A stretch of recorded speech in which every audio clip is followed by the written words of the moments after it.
ভাই ইটালিতে আসার পরে মালিক ডকুমেন্ট করে দিচ্ছে না। কিন্তু মালিক চাচ্ছে ডকুমেন্ট করে দিতে।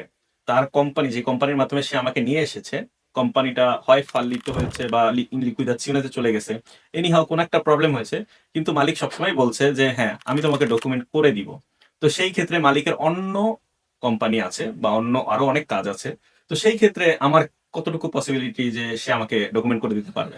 এই ক্ষেত্রে যেটা হচ্ছে আমরা তো আমাদের প্রমাণ আছেই যে মালিক যদি রাজি থাকে, তার società যদি in fallimento o in liquidazione তে চলে যায়, সেই মালিক যদি প্রেফেক্টুরাকে কমিউনিকেট করতে পারে sono ancora disponibile con un'altra società, who, who, okay, ho bisogno di assumere who, who. la persona, in quel caso আমরা মনে হয় যতটুকু দেখেছি সেখানে পসিবিলিটি আছে। কারণ তোমার তো একটা কেস এরকম ঘটে গেল রিসেন্টলি, সেটা তুমি বলতে পারো একটু। ইয়েস, ওইটা একটা সুবেন্ত্র হয়ে গেছে আরকি। এক কোম্পানির মাধ্যমে আসছে। আসার পরে ওই কোম্পানিটা ওই মালিকেরই ছিল। ফাল্লিমেন্তো হয়ে গেছে বা ইন লিকুইদাসিওনে তে চলে গেছে। অ্যান্ড দেন ও বলছে, "ওকে, আমি তোমাকে ডকুমেন্ট করে দিব। আমি তোমাকে আমার অন্য একটা কোম্পানিতে জি, আসুমেরে করব।" জি। তখন ১ম কোম্পানির মাধ্যমে সে অ্যাপয়েন্টমেন্ট পেয়েছে প্রেফেক্টুরায়।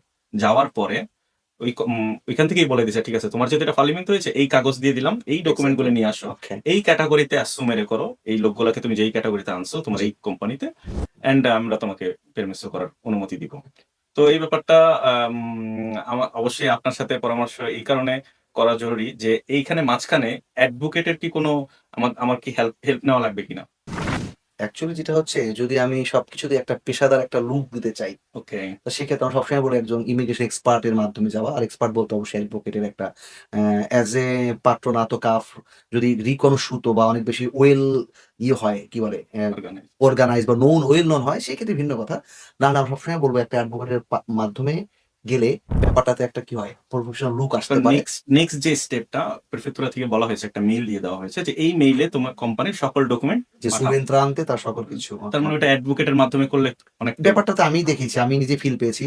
যখন অ্যাডভোকেট ফার্ম থেকে বিষয়টা ডিল হয়, হু, হু। তখন প্রেফেক্টুরার একটা ভিন্ন একটা রেপার্তো এটাকে দেখে। সবাইকে এতে দেখানো হয় না। কারণ তখন obviously যারা ভালো জানে হু, হু। তাদেরকে আপফ্রন্ট করে করতে বলা হয়। কারণ অ্যাডভোকেটের সাথে কথা বলার ক্ষেত্রে অবশ্যই জেনে শুনে কথা বললেই বেটার হয়। এটা করা হয়, এটা করা হয়।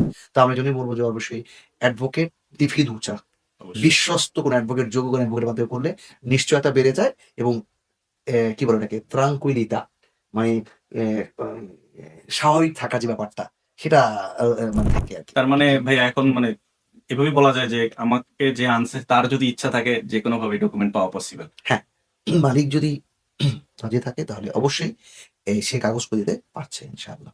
অনেক ধন্যবাদ ভাই আপনাকে। আসসালামু আলাইকুম।